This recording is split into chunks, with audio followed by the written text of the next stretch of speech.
All right, let's dive into it, shall we? On the road here today, and glad to be doing it. We did a Lincoln Day dinner last night. So we're on the road in northern Michigan. We were in the Charlevoix County Republicans Lincoln Day dinner event last night. Ivy and I really enjoyed being there. Thank you for the invitation. We do that sort of thing. We travel around, try to help people out, try to, be involved with local politics because it's all local, right? Glad to have you on board. It's Free for All Friday. Three big things this hour. Number one, Democrats are panicked that moron Mamdani, that guy, could become the mayor of New York City. In fact, they think it could sink them in 2028. So moves are being made to make sure he doesn't win. Will it work? We'll talk about that. Number two, the federal strike force is coming together with its sights set on the irregular and likely illegal activities of the highest ranking members of the Obama administration, including the president himself. And number three, we are living through some of the most extraordinary times this country has ever known, with one administration trying to destroy the next by creating false intelligence reports and forcing everyone to get on board. That's not the way it's supposed to work. What about this peaceful transition of power? I want to know what you think. I mean, after all, it is free speech, Free for All Friday, powered by the Patriot Mobile Common Sense Hotline. 877-310-9966. Your chance to be heard on any topic you want to discuss. Make sure you get to the point. Keep it clean, of course, and make it count. 877-310-9966. 877-310-9966. We're going to get to it. But first, I want to share with you Donald Trump with Jerome Powell yesterday as they went through the renovations at the Fed building. $2.5 billion spent to renovate, $2.5 billion with a B, to renovate a building. And Donald Trump says, actually, it's considerably more. It was ugly. He toyed with Jerome Powell. Here it is. About 3.1 billion. It went up a little bit, or a lot. So the 2.7 is now 3.1. I'm not aware of that. Yeah, it just came out. Yeah, I haven't heard that from anybody at the Fed. Yeah, it just came out. Our notes had it about 3.1 as well. 3.1. 3.2. This came from us? Yes. I don't know who does that.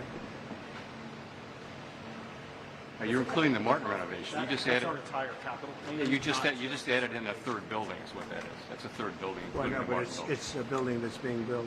No, it was built 5 years ago. We finished Martin 5 years ago. It's part of the overall work. But it's So, not new. So we're going to take a look. We're going to see what's happening, and it's got a long way. Do you expect any more additional cost overruns? Don't expect them. We're ready for them, but we have a little bit of a reserve that we may use. But no, we don't. We expect to be finished in 2027. Unbelievable, isn't it? Well along, as you can see. Enough of those clouds. Here's what Donald Trump said. He said if he had a person running the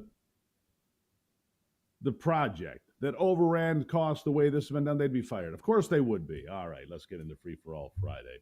What's on your mind? Is it the federal strike force? Is it Barack Obama, John Brennan, James Comey? What might it be? Let's go to Ray in Virginia. Ray, you start things off today. Good morning.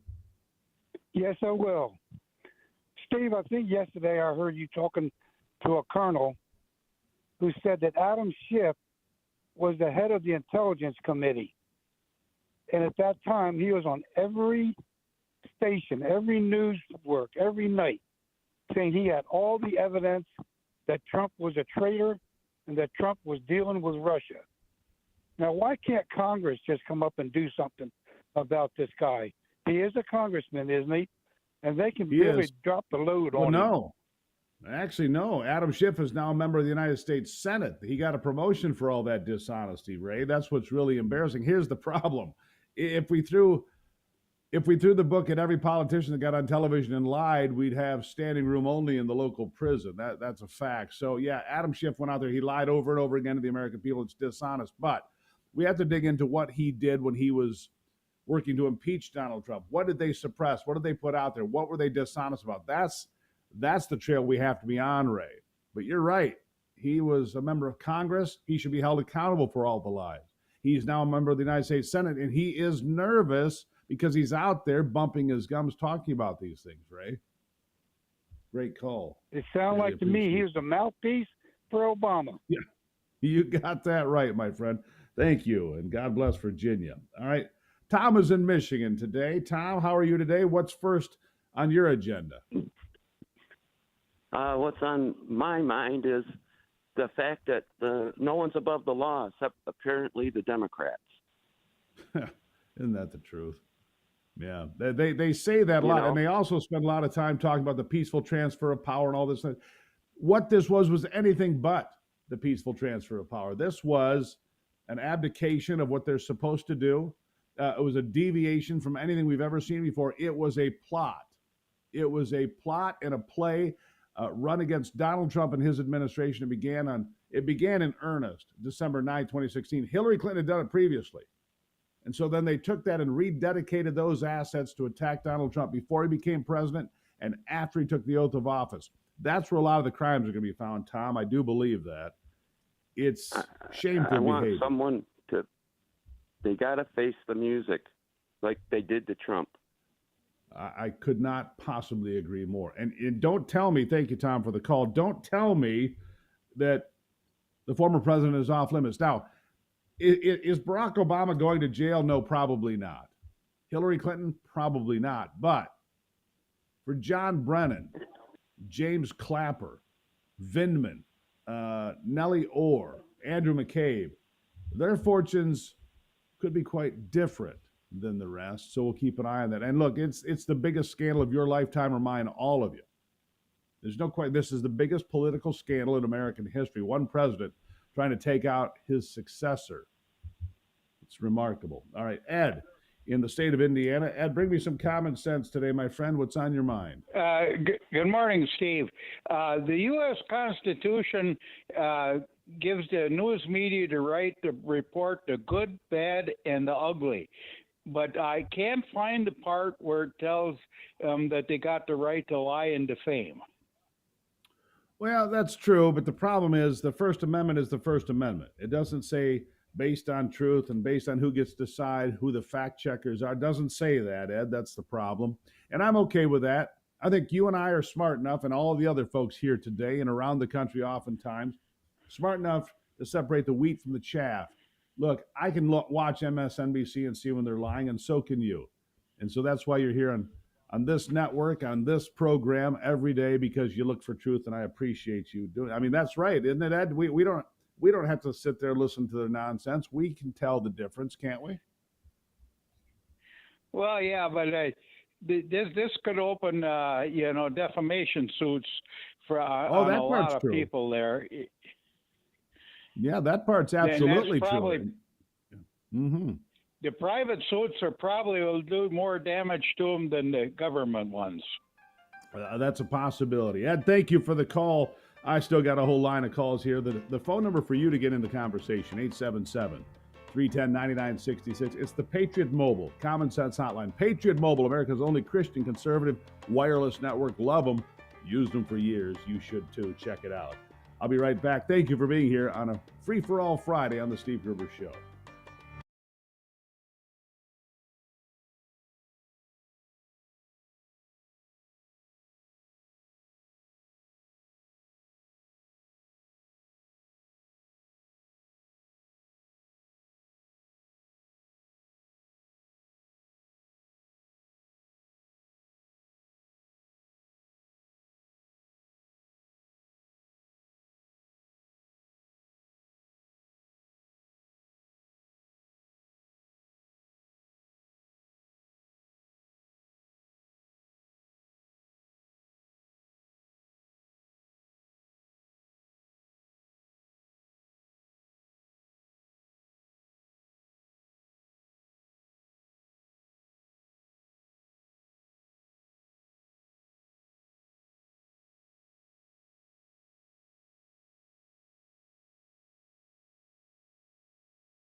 You know, Rush Limbaugh used to do this on Fridays. He called it Open Line Fridays. And I guess I do this kind of as in honor of Rush Limbaugh, the original, the guy that made it possible for all of us to have these conversations every day. I think about that from time to time. I thought I'd share that. So we do Free for All Friday and open the phone lines up because that's what he would do.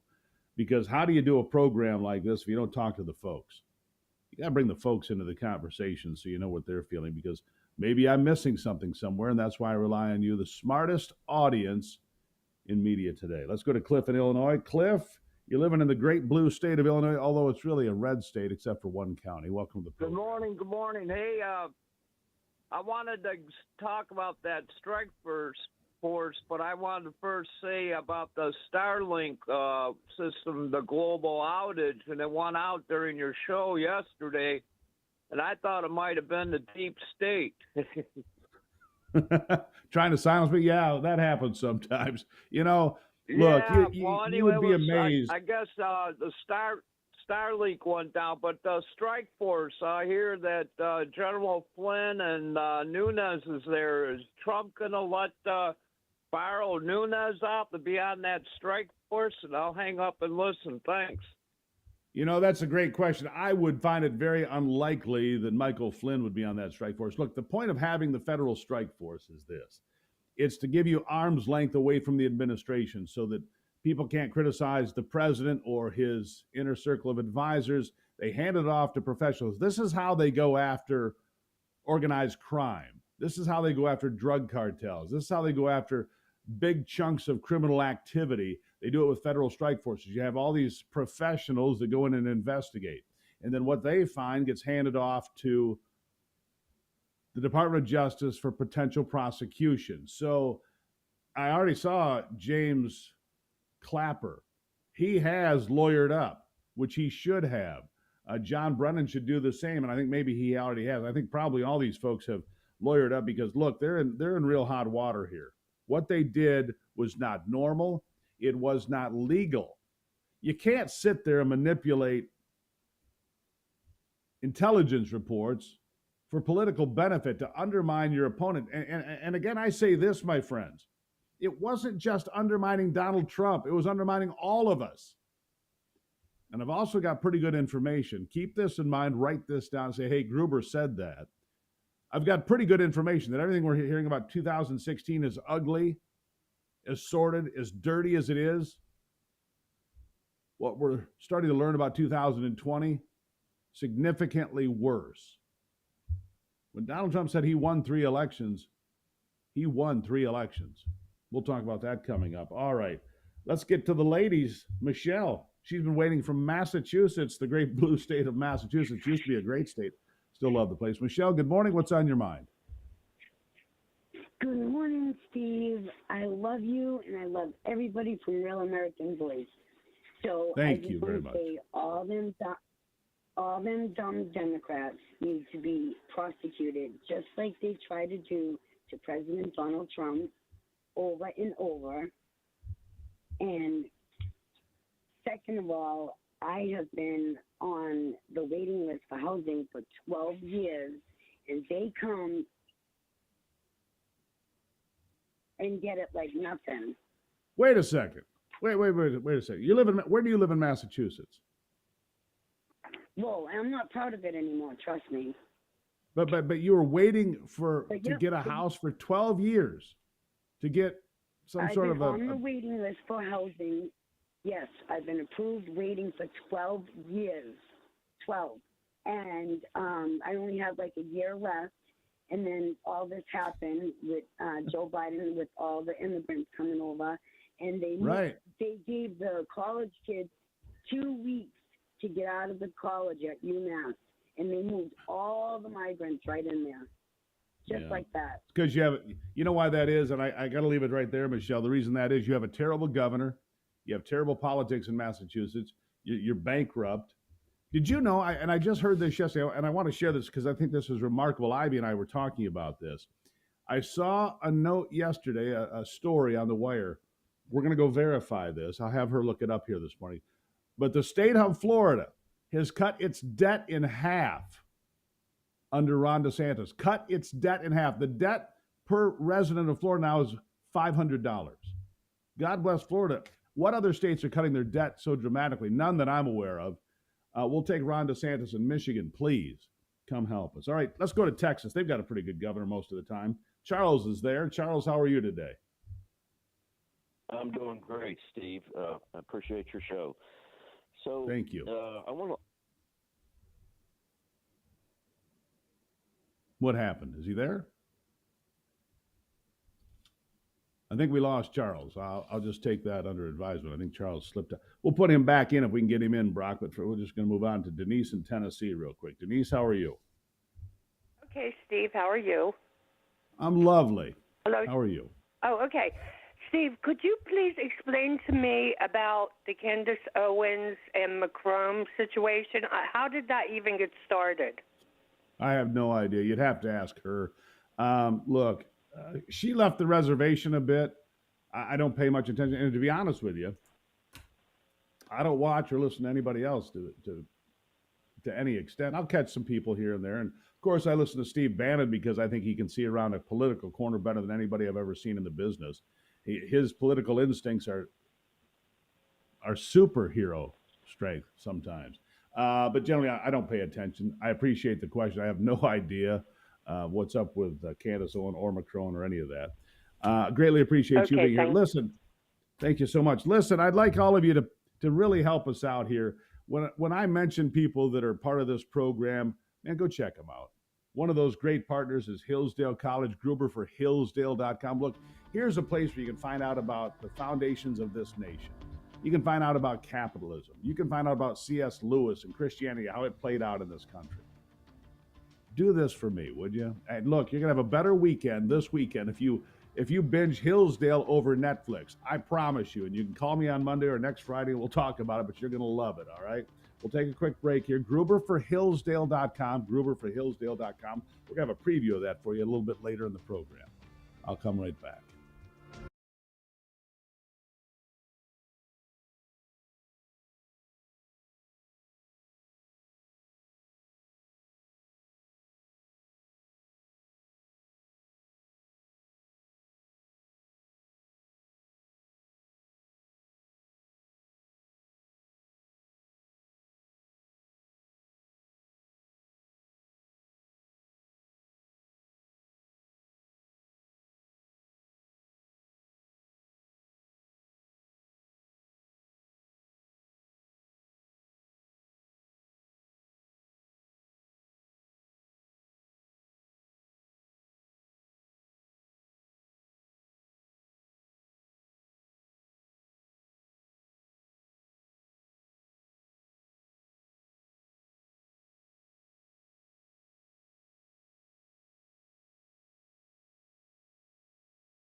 All right, let's stay with the ladies, shall we? Let's go back to Virginia. We find Wendy standing by in Virginia today. Wendy, how are you this fine day? I'm good, Steve. Good. What's on your mind? Okay, here's the thing. All right. You know, Obama was in office. He was the sitting president in 2016. However, correct. And all this stuff went down, and he's got immunity, whatever. Well, he's been out of office for quite a while, and he's been stirring stuff up. And so what I'm thinking is Tulsi and Trump are so confident and so forceful about what they're saying.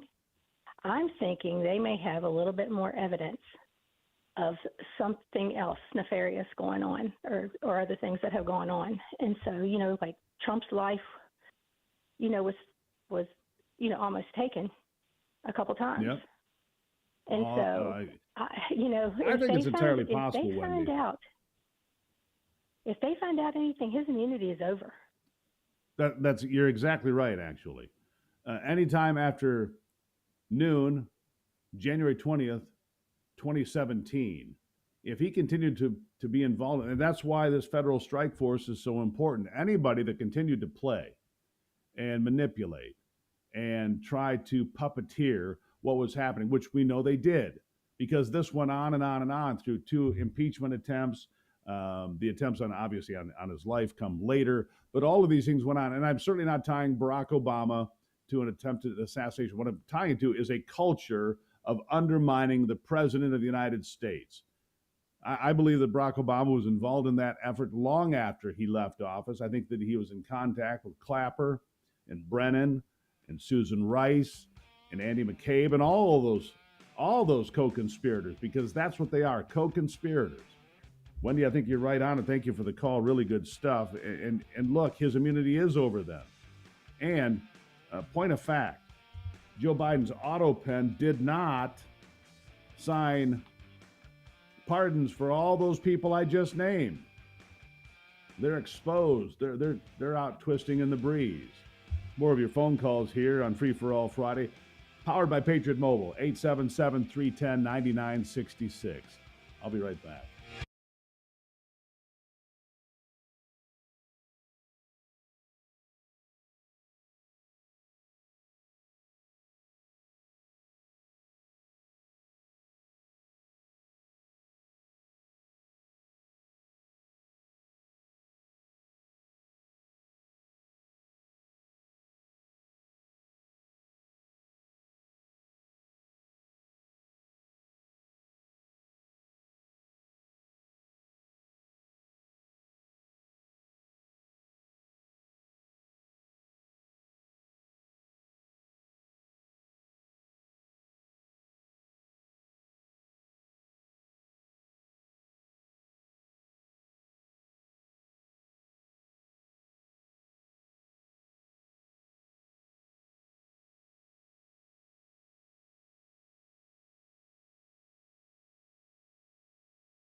We're going on the road.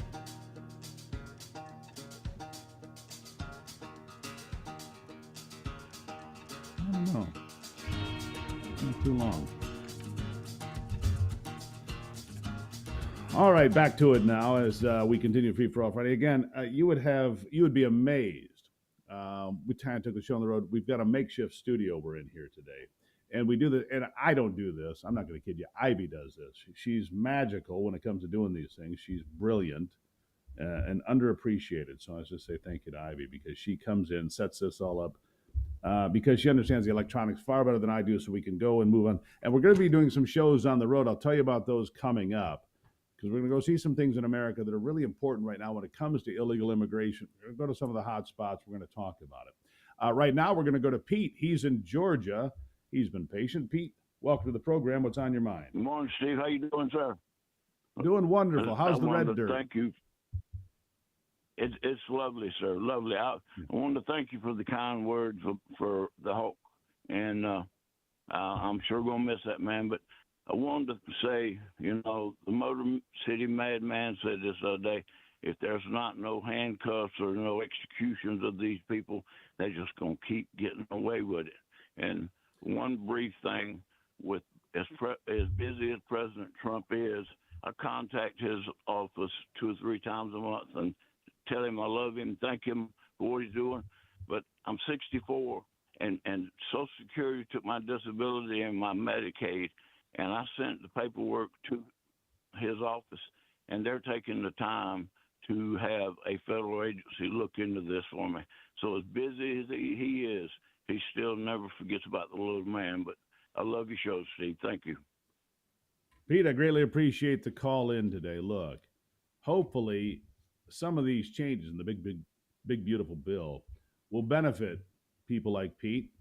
Lower taxes. It's not all going to be tax-free exactly, but lower taxes would be nice, right? Lower taxes, reducing the amount of taxes on tips and overtime, putting caps on it so that you can have tax-free to a certain level. That's all really important stuff. It helps out ordinary working families. And I think that's where the Democrats lost touch. Democrats used to be the party in touch with the working class in America, the blue-collar folks on the line at GM or Ford, the places that I grew up near.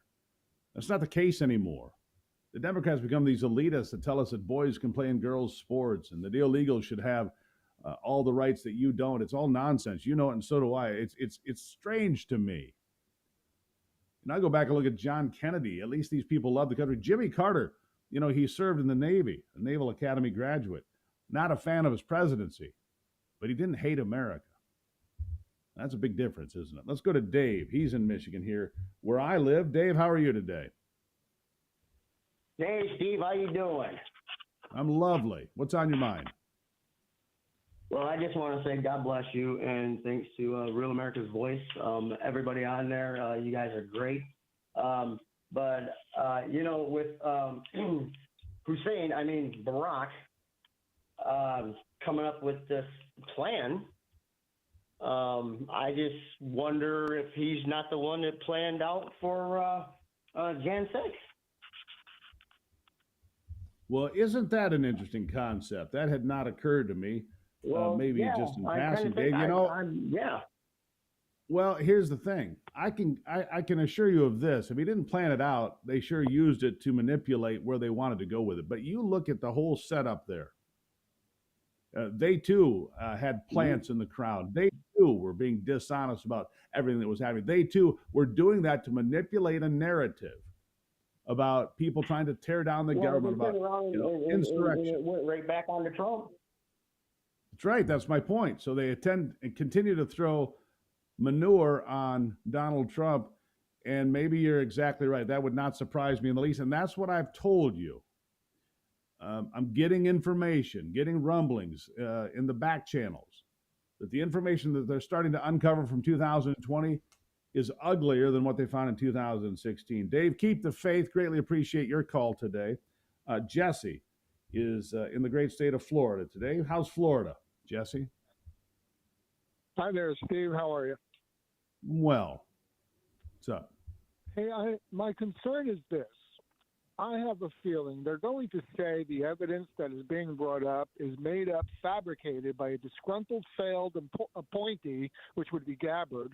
Either that, or there are so many corrupt judges. My concern is nothing will happen to any of these crooks. I'm already hearing this is a distraction con job all over social media. Yeah, well, we'll find out. I mean, we will. That's an absolute fact. We'll find out what the truth is because Tulsi Gabbard, look, in defense of Tulsi Gabbard, and I really appreciate you bringing this up, Jesse. Tulsi Gabbard was a member of Congress as a Democrat for what, 3 terms, 4 terms? Something like that, maybe 5, whatever it was, from the state of Hawaii. She was a member of Congress. She is a veteran of the United States military. She is a former Democrat candidate for president of these United States.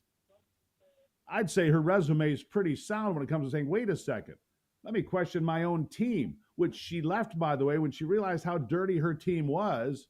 She said, I'm out. And how many Democrats do you have to see flee the party before people say, wait a second, something's off? Something is very off about the Democrats. I trust Tulsi Gabbard more because she was a Democrat. That's my point of view. I trust her more because she served this country. I trust her more because she's willing to put her, look, it's not a comfortable place to be for her. I'm guessing her inbox is a interesting read, to say the least. Jesse, I think she's going to get the job done, and I hope she does. She's doing it already. Look, they're already trying to craft. Jim Himes of Connecticut, member of Congress, crafting legislation to block Tulsi Gabbard from releasing information. Now, why would he do that? Why would he do that? Interesting, isn't it? Thank you, Jesse. Great stuff. Let's stay in Florida. Teresa is in Florida today. Teresa, welcome to the program. How are you? I'm fine, thank you. Thank you for the work that you're doing, number one. As for all those that have committed all these crimes against President Trump, if they don't end up in jail, which a lot of us are hoping they will, hit them with a lot of fines where they have so much money they have to spend, because this is so ridiculous. I can't believe it. I am an immigrant originally from Poland, and this is the greatest country in this world. So if these guys get away with it, it's going to keep happening. You know, Obama, I appreciate that was his third term. No, I understand that. Greatly appreciate the call. It makes me think of, there's one more name here in the mix that keeps bubbling to the top that you guys need to be aware of. That's Mark Elias. Mark Elias is one of these lawyers that works for the blue team that's always out there playing games, manipulating information, changing the narrative. He's mixed up in all of this too, is Mark Elias. So there's so much to sort out here.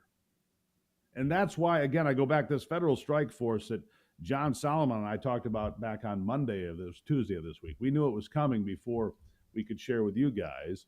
We knew it was coming, and then it shows up right on time as we predicted. And this federal strike force is going to be the key that picks the lock, that opens the door, that sheds light on all of these crimes. That's really what I think is happening right now. They've already got the path forward. They know the evidence. They've seen the crumbs and the trails and the information. It's coming. It's coming, America. Give me a call, 877-310-9966. That's the Patriot Mobile Common Sense Hotline on a Free-for-All Friday.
But,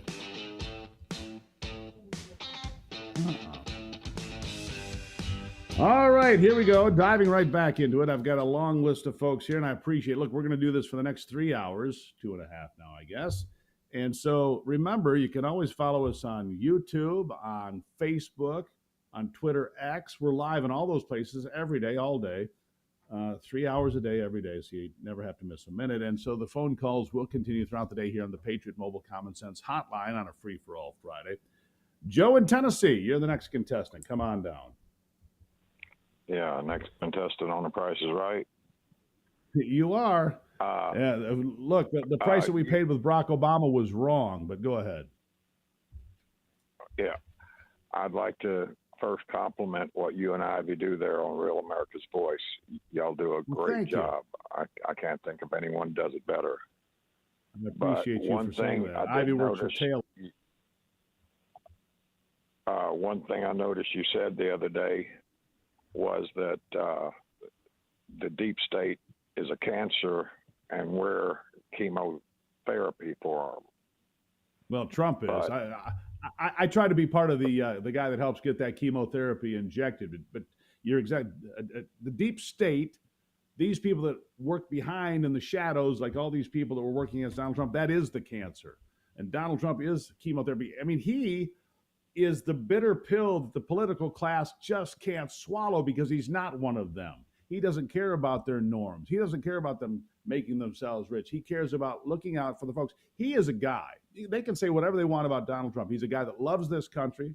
He's willing to roll up his sleeves. He's willing to break things that don't work and say, look, we're not doing it this way anymore. That's why he's the chemotherapy. Go ahead. I just thought of not like I don't like to refer to him as a poison, which chemo is. I thought a better analogy might be that deep state is a bunch of parasites, which they are, and we're Donald Trump and us are the ivermectin that are taking them out. Well, there's just truth to that. I mean, Donald Trump has the body politic going apoplectic.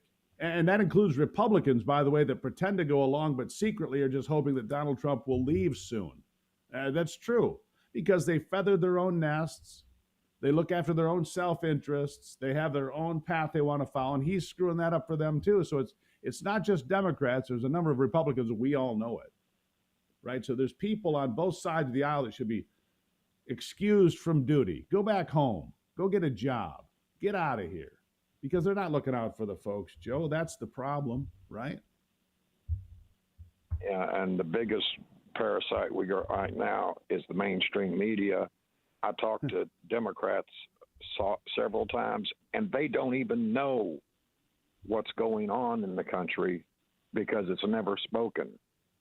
That's exactly right. I got to leave it right there, Joe. You're exactly right. In fact, 60% of Democrats still believe, falsely, that Russia had something to do with the election of 2016. They didn't. You know who did? China did. You're going to learn a lot more about that come when the curtain gets ripped back from 2020 and 2024. China was in there meddling, not Russia. Russia's broke. Russia's a pretty small country, actually, 150 million people. Think about that. Giant piece of real estate, a lot of dirt, but not a lot of people. Anyhow, let's go to Mason in Texas. Let's get a couple more in here. Mason, welcome to the program. How are you? Hey, it's Nathan, not Mason. Hey, good morning. I'm struggling to understand, Steve, if you would please explain to me how it would help me out. Why are we saying that Barack Obama and Hillary Clinton may be guilty of crimes, whether it's treason or sedition or something like that, but they won't go to jail? Are we just going to have a show trial and then not punish them? And if so, then how are they not above the law? And I have another question beyond that if you have time for it. I can't argue with you. Look, if you subverted the administration that came after you, you deserve to pay the price. And look, I agree with you. I've seen a mugshot of a former president. It's Donald Trump. I've seen them raid his home at Mar-a-Lago. I've seen them put on show trials and create felonies out of business entries. It was all bogus. I've seen them use Crossfire Hurricane to create narratives that were false. I understand all that. I understand the anger. I just think it's unlikely. We'll see what happens. My friend John Solomon, who's a good friend of mine, great investigative reporter, maybe the best there is in the wild today. He's of the same opinion. They're never going to send those people to prison. We'll find out. Maybe I'm wrong, but I just think it's unlikely. Our and look, expectations America have putting been former managed to presidents the point where you believe that. Say that again. Our expectations have been managed to cause you to believe that. We need to set our expectations hold in on. accordance with the law. No. not I'm in telling you accordance how the with system society. is going to work. Nothing to do with my managed expectations. I'm looking at reality. And the reality is the chance of Barack Obama going to prison is slim to none. I'm just telling you. This has nothing to do with my expectations. It has to do with reality. I'd like to see people that committed crimes go to prison. Let's be clear about that. I'd like to see Brennan and Comey and all of them behind bars for what they did, which was dishonest at a minimum and felonies, piles of them at the most. And if Barack Obama was committing felonies after the 20th of January, 2017, yes, he deserves to be in prison. It has nothing to do with my expectations. It has to do with the way the system works or doesn't work, as it may be. So that's where I'll leave that. I also have an issue with them claiming that Barack Obama had presidential immunity to do anything he wanted to do. That immunity that the Supreme Court clarified recently doesn't extend to committing crimes. Barack Obama couldn't have had Donald Trump assassinated without that being a crime. So the immunity, they don't have carte blanche to do anything they want to do. It has to be what's defined. Hold on, Mason. To be clear here, it has to be defined as what is presidential immunity, what's not. You're right. It does not extend to crimes, but under the guise of president, it's a pretty wide swath that they gave the Supreme Court. We'll leave it there for today. Well, subverting an election isn't part of that swath. Well, I agree with that. All right, so we'll leave that there for today. Mason, I greatly appreciate the call. I do.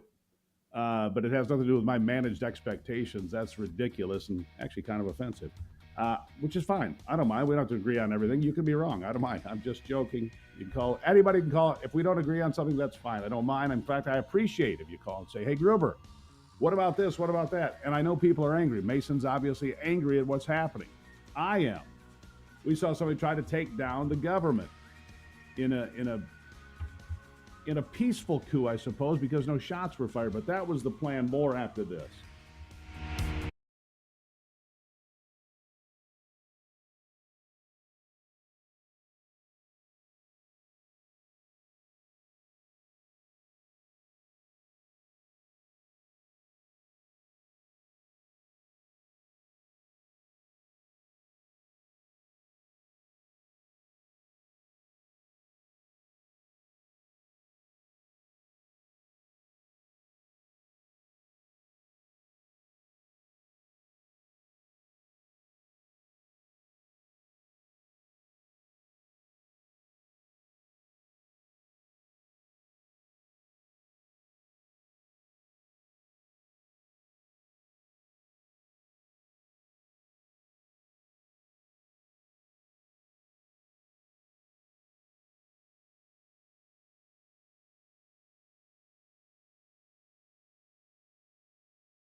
All right, let's get back into it. Yeah, look, here's the thing. How many of you actually believe, and it doesn't matter if it's managed expectations or not, he can call whatever he wants, but do you really believe Barack Obama is going to be in a jumpsuit? I find that highly unlikely for a variety of reasons. Some of it will be immunity, and you may agree with it or not agree with it, but that's the world we live in. You've got lawyers that'll drag this out for years. You've got all this maneuvering. Look, if you think the political system's dirty, get into the legal system. Sorry, Dave. Sorry, Esquire Bob, but that's a lot of truth to that. All right, let's go to Susan in Florida. Susan, how are you today? Very good there, Steve. How are you? I'm lovely. Thank you for asking. What's on your mind? Steve, the one thing I'll miss about Biden is your imitation of his grovel. Oh, I know. I will miss that. Where's the ice I cream? believe that this, I know. I believe this coup is larger than we think, because this was not just against our elected president. This was against the middle class people. And they were trying to not just bring him down, but us with all the illegals that they brought in. Thank you, Steve, for all that you do. Greatly appreciate you. Yeah, the illegals came in. Those parasites came in. Let's see here. Let's get to Steve in Illinois. Steve, let's bring it up to the top of the hour, and then we've got Pete, Joel, Guy, James, a lot of folks to come. Steve, what's on your mind? Trump's got them by the short hairs because he can pull a Goldman family thing on old Barry there. Let all the facts come out through the government, and then once it's over, no matter what happens, sue the living crap out of all the gang. He's got the money to sue them until they're dead. Huh? Well, here's the other thing. These people are so particular about their reputations. And they went after Trump's reputation time and again, Steve. So if Barack Obama gets tarred and feathered in the public square, that's a pretty good step forward, I believe, along with all these other people. Hillary Clinton, is she still on drugs? You'd have to wonder looking at her. Greatly appreciate the phone calls this hour. We'll continue in the next hour here, 877-310-9966. You can watch live on YouTube. You can watch live on Twitter X. You can watch live on Facebook. Follow me all those places too, folks. We're trying to build a community of patriots. Be part of it. It's the Steve Gruber Show.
It's kind of remarkable.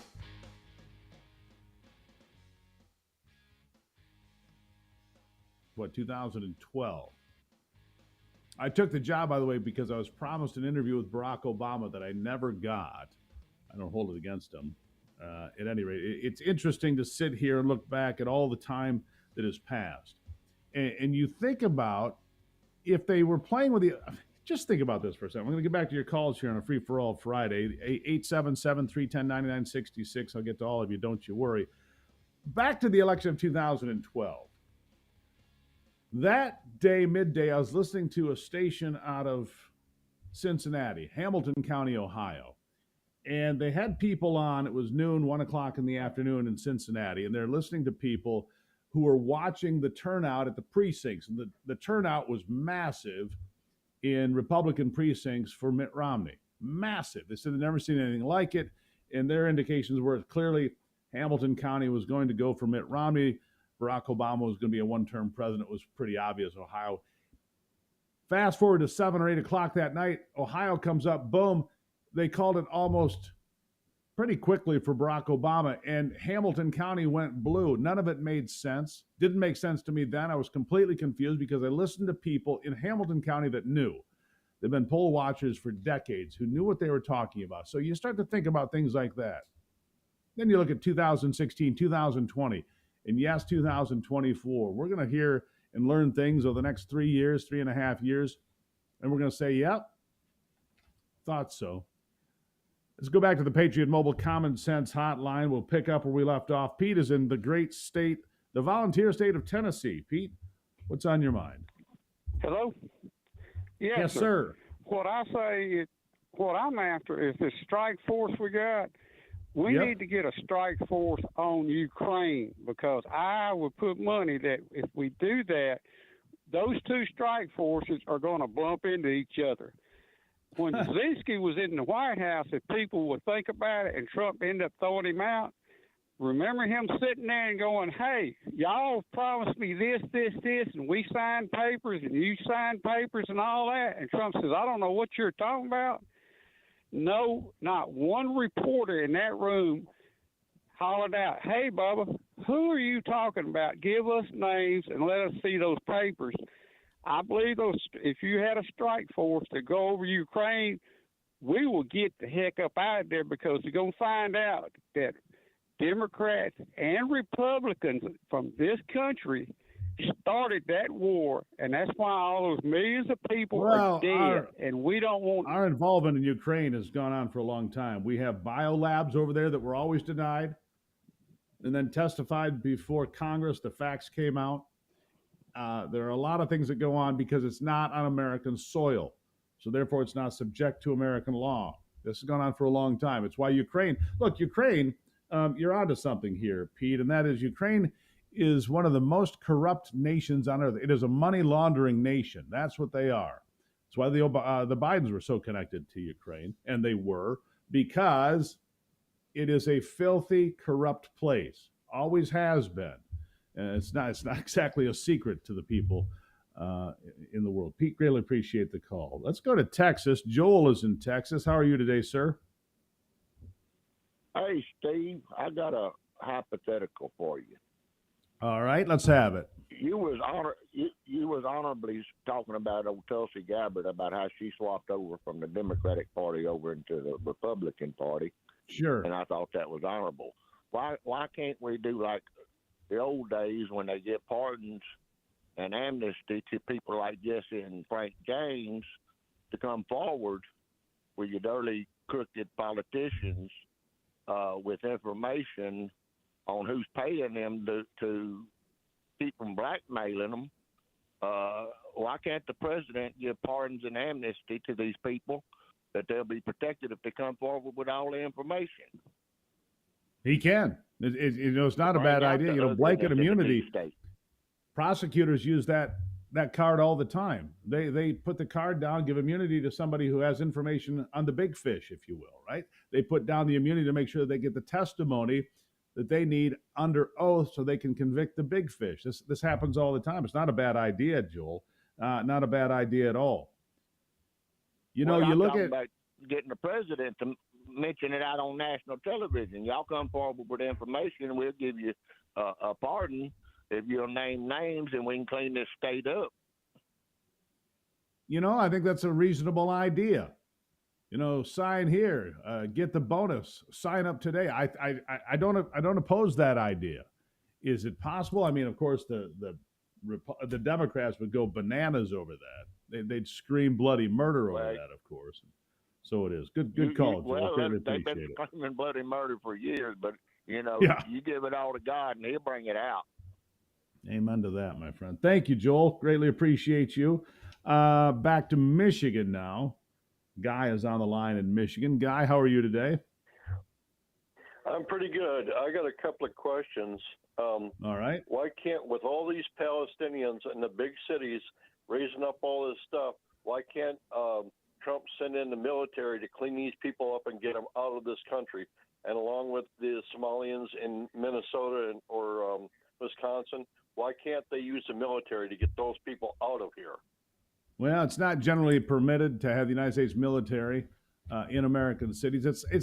And to be fair, Guy, it's not a look that we really want. Do you really want to see the military rolling down the streets of American cities? Probably don't want to see that. Having said that, it worked well. They're now pulling the Marines back out of Los Angeles and out of California, where all that was going on. I think we can get there if the states will do their job. States have to do their job. Now, if states refuse and they want to continue to be sanctuary states, then we'll have a different conversation. I don't want tanks rolling down the streets of even Minneapolis. And look, the problem here is this. We did this to ourselves beginning in 1965. When Lyndon Johnson signed a complete change in the way that we bring people into this country, immigrants went from being about 85% from Europe and Canada to 80 to 85% from Africa and Asia and elsewhere. It's only 11% of the people that come from Europe and Canada now that immigrate to the United States. We flipped the whole list got flipped in 1965. We've been changing ever since, you might have noticed. And then, of course, the massive flood during the Biden administration, the Biden years. Look, I think the number of illegals in this country is probably 25 or 30 million. It's 11 or 12 million. Really, the numbers never change. It's a miracle. It never changes, the number that they have for you. Guy, good call. Greatly appreciated. All right, James in Texas, in the great state of Texas. James, how are you? Hello. Trump needs to take these treasonous suits to the military. The military can judge these people on treason and indict them have the military indict them. Obama for aiding and abetting. They got $200 million for giving Iran billions. For another aiding and abetting, leaving $90 million worth of military equipment in Afghanistan. That's $90 billion in Bagram Air Force Base. I apologize, James. Yeah. I'm up against the break here, but you're exactly right. Yeah, and look, we need to hold people accountable. I got some brand new news about General Milley. Speaking about holding people accountable, I'll have that for you. Plus more calls. Me and Michael and others coming up after the break here. It's the Steve Gruber Show.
You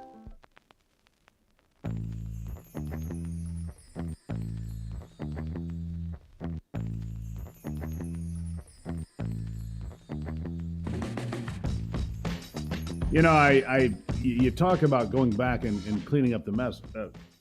Mark Milley, the former chair of the Joint Chiefs, 4-star general, he believes he could be called back to active duty and then court-martialed. Now, why would that be? Oh, maybe because he was talking to Chinese counterparts saying, if something happens, we'll give you the heads up. Yeah, that might be, disloyalty to the United States. Saying, we'll tip you off if something's coming. That might be part of the problem, without question. Mia is in Michigan today. She's on the line on this free-for-all Friday. Good morning. Mia, Love the show. Yes, I wanted to know your thoughts on Barack Obama logging into the West Wing 310 days out of the 365 days in 2024, and his entry was listed as Joe time, and this took place from 8 a.m. to 4 every day. Like, how? Where did you get that information? I've never heard that. Where does that information come from? I had heard it on literally Australian news. Sky News Australia can be pretty reputable. Let me see here. I'm going to look it up right here. I'm going to look it right up on the computer while we're talking. And I'm in agreement with you that he'll never see a day in jail. They're talking about a special counsel now. How crazy is that? Special counsel, that's wrong. They should be ashamed of themselves.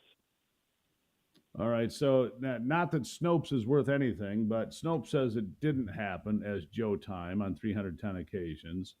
Let's see here.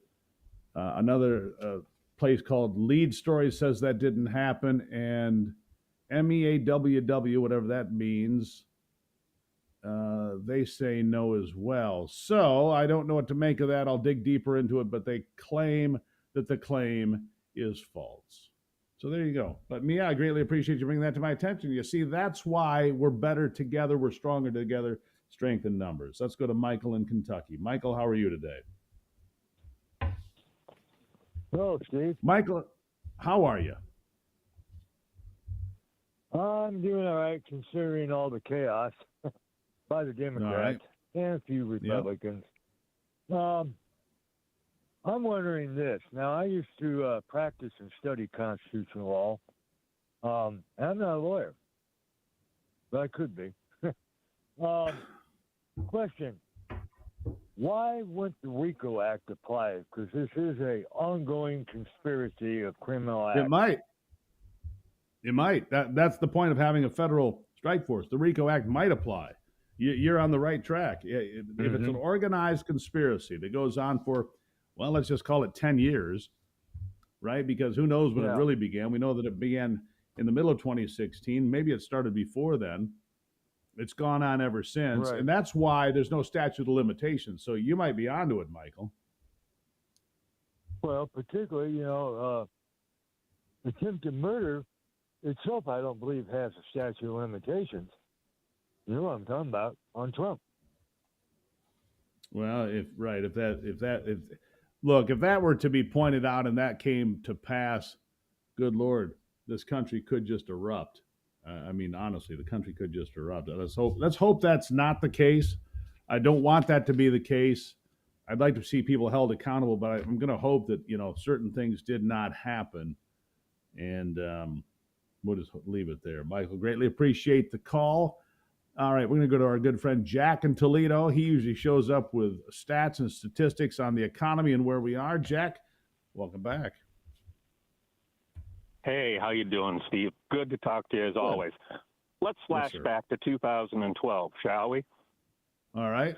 Back in 2012, there was an article that came out. I can't lay my fingers on it. But it said basically, no president had ever been reelected when unemployment was over 8%. No president ever won reelection when gas prices were over $3 a gallon. And no president ever won re-election when the weekly claims were at 400,000 or more. right before the election, like the September and October jobs reports, we were just at like 8.1%, and then we were at like 7.9%. Then those first-time claims, they came down to about the 390 range, 380 range, and gasoline convenient. had been dropping. It had started dropping around Labor Day when it really should be at near a peak. So all of a sudden, as soon as the October jobs report comes out after the November election, because of the way the calendar fell, unemployment was at 8.2 or 3%. First-time claims were close to 4.25%, and gasoline was over $3 a gallon. I hazard to say that there are conspiracy theories, but it was just a little too convenient. And there was a study that was put out by the Obama administration about the lengths of time for recoveries, and they showed the most recent recessions, and they just stopped reporting on it because they were in the longest recovery ever. And when he it wasn't. office, So you're picking up on what I said here earlier about Hamilton County, Ohio, and the fact that I saw this massive turnout at Republican precincts. Now, do I think, was Mitt Romney going to be a great president? Probably not. Would he have been better than Barack Obama? Probably marginally, but not significantly. I don't think Mitt Romney was going to be the answer to much of anything based on his behavior since. I mean, he showed who he is, right? Hold on, Jack. We're going to hit a break here. I'm going to hold you through. We got a couple more minutes on the other side. Jack from Toledo on this Free for All Friday. If you still want to get connected, it's 877-310-9966. 877-310-9966. We do this in the honor of Rush Limbaugh, who did Open Line Fridays. We do Free for All Fridays. It's free speech, baby. We love it here. So should you. And I'll be right back.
All right, we got Jack in Toledo on the line with us here. Jack, you can pick up where you were. Look, I don't disagree with you. Magical things happened, and despite the fact that the thing that bothers me about 2012 is that I was listening to people that knew, people that had been watching polls for 30, 40 years in Hamilton County, that's Cincinnati, saying, look, it's clear that Romney's winning here. He's winning by a mile. The turnout is unprecedented, and yet somehow Barack Obama wins Cincinnati and Hamilton County, which made no sense based on everything that I heard from people that knew what they were talking about. Go from there. Well, the thing that was really quite telling early on in the Obama administration, I wrote about it endlessly, and everyone just questioned my data, but it's the data from the CPS data set, the household data, and it showed that we had a Obama iceberg where, if you can imagine the shape of an iceberg, the bottom is full-time job losses and the upper part is part-time job gains. When President Obama left in January of 2017, his last month for the jobs data, he had less full-time jobs than President Bush had back in July of 2007. That's the reason why the economy was in the tank for so long. And they always were talking about their private sector job growth numbers. Well, in May of 2015, they reported their first negative private sector worker number ever. And then the following month, it was revised down. And no one was reporting it. And right. So here's the takeaway. I'm almost out of time here. The takeaway is this. The puppeteer was pulling strings the whole time. From the time he got in there, they weaponized the government against us. They weaponized the facts, the figures, the people. Then they went after the data. Donald Trump. They weaponized it. Absolutely. And one last thing before we go, please. Real quick. One last thing before we go. We had 2 periods of deflation under Obama. Deflation does not normally occur. So these Democrats right now who are saying inflation continues to grow, that's what happens. Now, you might have deflation in food and clothing prices. Got to leave it right there, Jack. Thank you.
July 2025. It's the beginning of the August recess for Congress. Not for the Senate so far. They're still working on some things, I understand. But My next guest is Congressman Tim Walberg of Michigan's 5th Congressional District. With me here today, he's back in district, as are his colleagues. Tim, nice to have you here on the program as always. It's good to be on the program, good to be back in the district, and we look forward to a lot of opportunities to get out with the constituents we serve during this month of August, as well as an opportunity to see our families. I think one of the things you're going to hear about, you hold some town hall and that sort of thing, get together, have coffee with folks. I think what you're going to hear about is this conspiracy to take down a president, really to take down, not to undermine Donald Trump alone, but to undermine this country. That's what it is, and it's what it has been. You know, federal strike force now in place to investigate further. Barack Obama, John Brennan, James Comey, James Clapper, Andrew McCabe, Vindman, Nellie Orr. I mean, this list goes on and on. And so I want you, we just spoke before we came on. You have a little different opinion. I thought, and I've kind of expressed, I doubt that we'll ever see Barack Obama truly held to account to what we now know, as they attack Tulsi Gabbard and try to smear her, and attack John Ratcliffe and try to smear him, and Kash Patel and the people. Fact of the matter is, Tulsi Gabbard was a member of Congress, a veteran. She served this country, was a Democrat candidate for president of these United States, and she says, wait a second, this is dirty. Here are the receipts, here are the documents. It shows what went on, connect all the dots. It's pretty simple, and it's there for everybody to see. It is a shocking revelation. I call it the crime of the century, sir. What are your thoughts as you see this unfold? I would agree. I sat on the Oversight Committee back then, and we had Comey in front of us and others. And some of us truly believe, Jim Jordan and the likes, believe that this was dirty.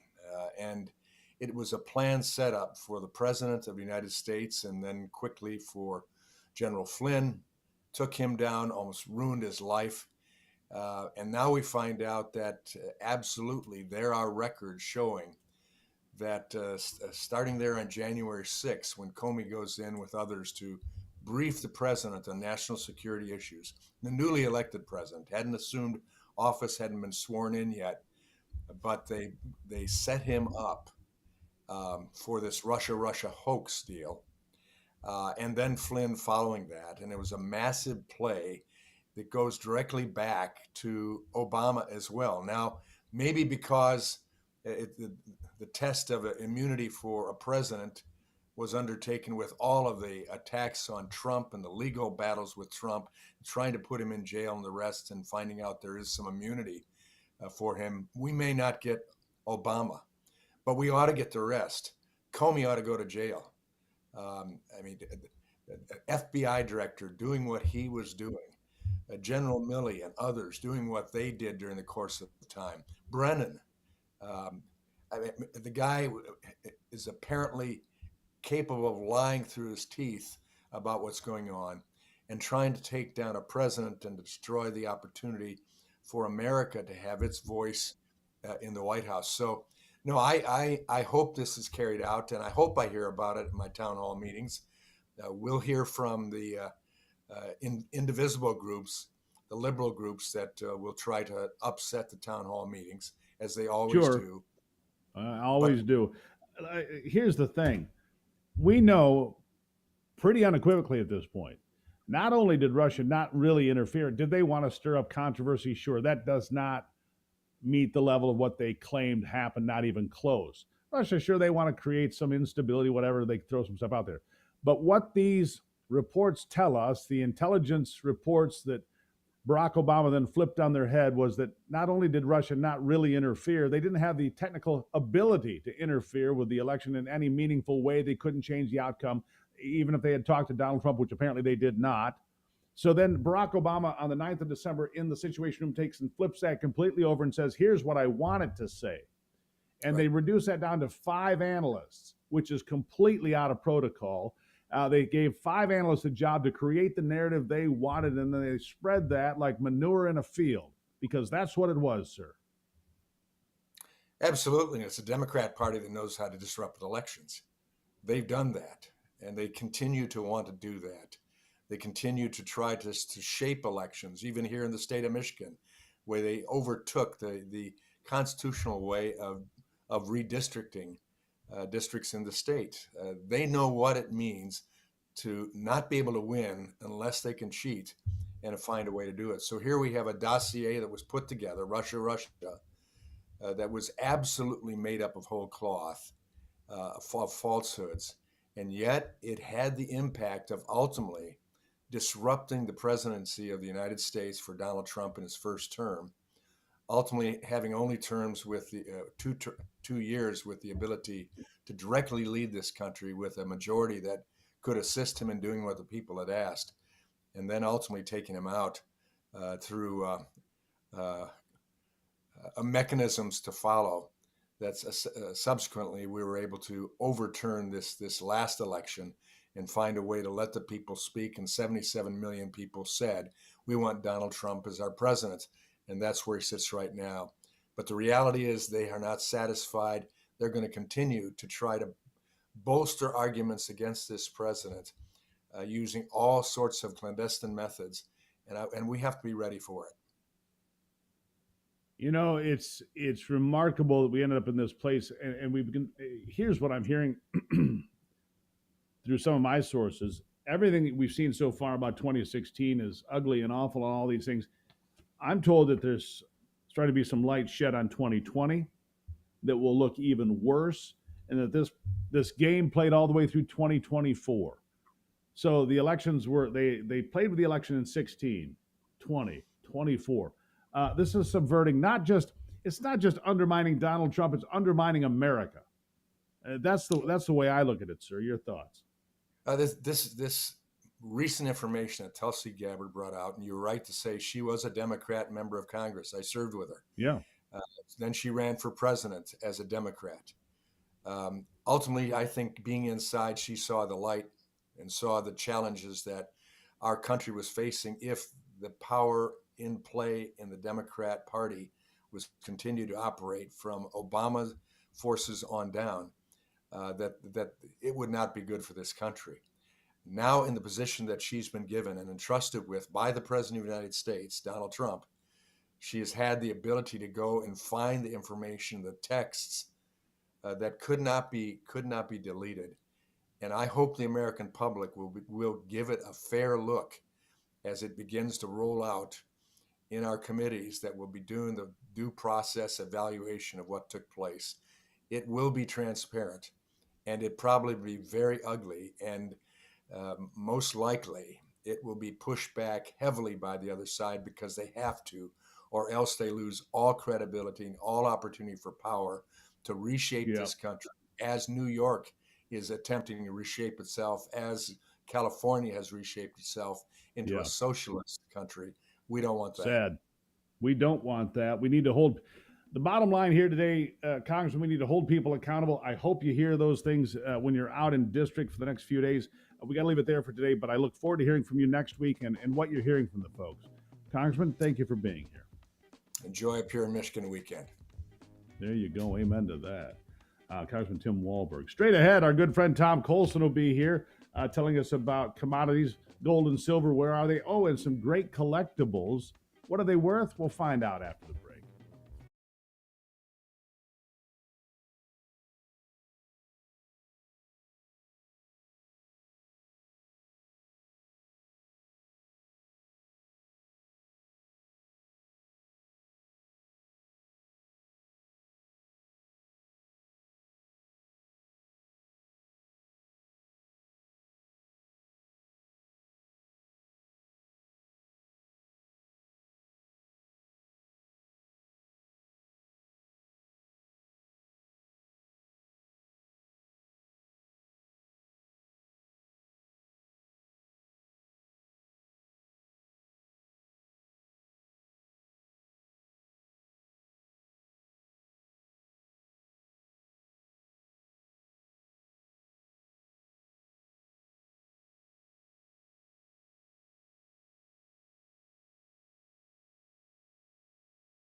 Let's get back into it now, and let's talk about money, shall we? I always like that topic.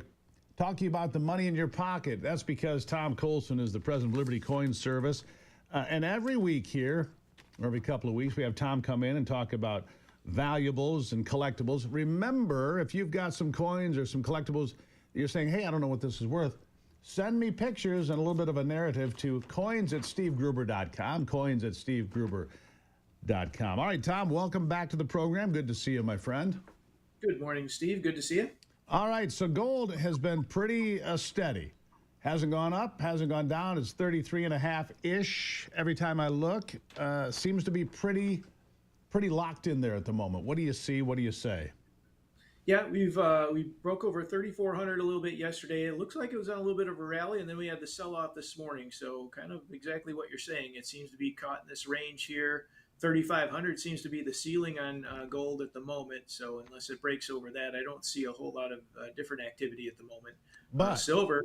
Yeah, silver. I was going to say silver. You have said for, heck, a couple of years now, maybe longer, silver is undervalued. If you think metal is a place you'd like to be, silver might be a better place to be. I looked at it this morning. It was at 39, just over $39 an ounce. I think that we started the year at like 22. Is that about right? That was, I think, the beginning of 2023. This year we started at, I think, right around 30-ish. So all right, it's up, but it's gone up dramatically. But yeah, it's been very strong. I think it's still a good value even at 39. I think we will see our old high taken out, which was about $50 an ounce. And I even think it might go beyond that somewhat. But it's got to break over that 40 number first for that to happen. But that's why is that? What are the fundamentals that are pushing silver? I mean, gold's just kind of sitting there. What is pushing silver to 50 and maybe beyond? Well, I think the price was just depressed for so long, and I think it's got to revert back to kind of its a little bit more towards its traditional ratio with gold to some degree. And also, too, maybe there's just more demand for it coming up with different types of industrial uses for it. It seems like there's always new uses being developed for silver, and there doesn't seem to be a lot of extra supply to meet those uses. So I think at some point that's got to work itself out. Right. So I guess I would suggest to folks, hang on to your silver for a moment, hang on to your hats, because, hey, it's on a pretty good run right now. All right, let's talk about some coins that were sent in to us. The first one is an ancient coin. I think this is Caesar, if I'm not mistaken here. Tom, you're an expert at this. Of course, you know, it's Augustus Caesar. We're looking at something that's, I don't know, hundreds of years old, thousands of years old. What is this? Yep, that looks like a silver denarius of Augustus Caesar. He was like the George Washington of the Roman Empire. So he's kind of was the founder of the period of stability for Rome. That would date probably from around 25 BC. Wow. So just before Jesus's birth. It looks to be genuine at a glance. Without examining it in person, it's hard to say for sure. But it looks like maybe it was mounted in some kind of jewelry. You can see some marks there around the edges where maybe it was held in something for a while. But a denarius like that, little bit of rush shape, it's probably $300 to $500 retail item. So you can hold a piece of history that's been bouncing around in people's pockets or wherever they kept something, maybe a little change pouch made of leather, since before Christ was born. I mean, that's why I find this. I mean, one of the reasons I think you find this fascinating too. Who had this coin? What did they buy with it? Where did they go? Absolutely. With it? Think about what you can buy some of those things for. I mean, the price is quite reasonable for getting a piece of antiquity like that. Absolutely, a piece of history. All right, so that's an Augustus Roman. So how big is that? I can't quite tell from the pictures. I don't have it in my head. Size of a dime. All right, roughly. All right, perfect. Let's go to the next coin here, which I've always found fascinating. 2-cent pieces, I believe, is the next item up for bid here on The Price is Right. It's a bronze-looking 2-cent piece. What is that made of, actually? It is made of bronze, or technically French bronze is what it's called. It's the same composition that we made our U.S. cents out of as well. But 1864 was the first year that they issued those, so that's the first year of issue. Appears to be the large motto, which is the more common of the varieties. Those were issued because there was so little change in circulation that the U.S. government just needed to produce something that people could spend, and that was one of the items that they used to spend. It actually came as an idea to the government from private companies that were making tokens that were the same size that spent for 2 cents. So the government said, "Oh well, why don't we do that? And we'll just take away their monopoly or take away their business of doing it." So I'm a One of little these is confused. worth about $15 or $20 retail, also. All right, so I'm a little confused. I thought pennies were made out of copper. I thought these coins. You said bronze, special kind of bronze. I didn't know that. Yeah, it's almost entirely copper, but it's not pure copper. It's 95% copper, and then the balance is 5% tin and zinc, which the name for that alloy is French bronze. They used that Gotcha. up until 1962, and then they changed it slightly. Fair enough. See, that's why I bring Tom in. He knows things. All right, last one. Not an official coin for the United States, but an interesting coin. 1863 piece forever. Looks like George Washington's on there, been rubbed out. What am I looking at? Yeah, so this is actually the type of thing that prompted the 2 cent piece to be created. This is a patriotic Civil War token. And again, because there was so little change in circulation, because everybody was hoarding U.S. coinage, there was nothing to spend. So private merchants would buy these tokens and circulate them throughout the community to just have something to spend. And this would have circulated as a cent at the time. A lot of merchants also would have their names and addresses printed on them as a kind of an advertising card as well. But one of these in brass there, that's probably retail $15-$20. So replacement currency. Yes, Yeah. exactly. A replacement currency. There was such a shortage of stuff to spend. There you go. Tom, and it's also your business card. Tom Colson, always a wealth of information. If you have things in your drawer, and it doesn't have to be coins, it can be baseball cards or other collectibles, and you say, hey, I don't know what this is worth, send us a picture, send us your name. Tom Colson, the owner of Liberty Coin Service, has a pretty good handle on all these things. He's done it his entire life. He knows what's up. Tom, thank you as always. All right. Thanks, Steve. All right, and send those pictures, coins at stevegruber.com, coins at stevegruber.com, and we'll have Tom in to evaluate what they are. We'll be right back.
All right, let's jump back in with sports and Brock Palmbush. With a look at sports, I'm Brock Palmbush. There were only 5 games in Major League Baseball yesterday. Winners were Baltimore, Toronto, Seattle, the Athletics, and St. Louis. The first major trade in Major League Baseball took place yesterday, this before the trade deadline. The Arizona Diamondbacks sent first baseman Josh Naylor to the Seattle Mariners for a pair of minor league pitching prospects. The MLB trade deadline is next Thursday at 6 p.m. Eastern Time. In the WNBA, there were 3 games. Indiana, Seattle, and Los Angeles were winners. On the PGA Tour, Canada's Adam Svensson shot an 11-under par 60 to take the first-round lead at the 3M Open in Blaine, Minnesota yesterday. He's got a 2-shot lead over Thorbjorn Olesen and Sam Stevens, round 2 today in Minnesota. And at the Tour de France, Australia's Ben O'Connor won the 18th stage. Overall leader Tadej Pogacar still holds the yellow jersey with just 3 stages left. That's a look at sports. Back to you, Steve. All right, Brock, thank you for that. I appreciate all the great people that have made Free for All Friday such a success for so many years now, including and mostly you.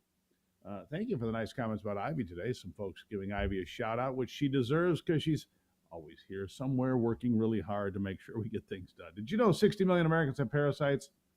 That's scary. They secretly invade your body, wreaking havoc on your gut, energy levels, even your brain. And the mainstream medical system, well, they don't want to think about that because one great cleanse can change your life. At the Wellness Company, they have a solution. Ivermectin and mebendazole. FDA-approved parasite solutions now combined into one cleanse combo. Just fill out a brief medical intake form and get your 3-month supply. Lots of parasite cleanses are all over social media, but not the gold standard. Make America Healthy Again is officially here. The Wellness Company is making hard-to-get medications much more accessible for you so you can live your best life. Go to twc.health/Gruber. twc.health/Gruber. Use the promo code Gruber. You'll get $60 off this cleanse and free shipping. Don't wait. Cleanse today. Thank you for being here on Free for All Friday. It's the Steve Gruber Show. We will continue in just a moment.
All right, diving back into it here on a free-for-all Friday. I'm glad you're here. Hope everybody can hear me right. I changed my positions a little bit. Well, look, we're in a makeshift studio here today. We're in northern Michigan. We were here for the Charlevoix County Lincoln Day dinner. I came up and was involved with that. Great fun. Really appreciate doing this. If you've got an event coming up, you can always get a hold of us here. And maybe it works out. I'm going to Texas for a speaking event. We're going to New Orleans too, aren't we? Is that where we're going? Yeah. So we go different places for speaking engagements. Hey, if you want to do it, we'll invite you along. It's Free Speech, Free for All Friday. If you want to get into the conversation, it's 877-310-9966. You get on there, Brock will clear you and vet you, and then he'll put you through, and we'll go from there. I do want to wrap up this week. Look, it's the most consequential scandal, I believe, in American history. I don't think there's any other way to put it. The facts that have been laid out by Tulsi Gabbard are clear. Barack Obama and his inner circle specifically manipulated information dishonestly to create a false narrative that Russia was somehow colluding with Donald Trump in the 2016 election. They were not. Did they want a medal? Of course they did. Create unrest. And look, Vladimir Putin must have been enjoying himself during Trump's 4 years in office because of all this nonsense attributed to him. He's like, man, I didn't even do anything. He's just laughing. And what we find is he actually had a tremendous amount of dirt on Hillary Clinton, that she was on heavy drugs, on tranquilizers, that her mental state was questionable, that her heart was not in good shape, that she's a type 2 diabetic, all of these things, and that her health was being questioned not only by the Russians, but by people inside Barack Obama's administration. Anyhow, what we know now, based on what has been released by Tulsi Gabbard, a former Democrat, candidate for president, former member of Congress as a Democrat. This Democrat has come out with the goods, saying that Barack Obama and his team manipulated the information to change the entire outcome of the intelligence community assessment, the ICA, and change it from being that Russia may have wanted to, create some disturbances, some misinformation, some chaos, to they colluded with Donald Trump, which is patently false, and then paraded that narrative, that false narrative, for years.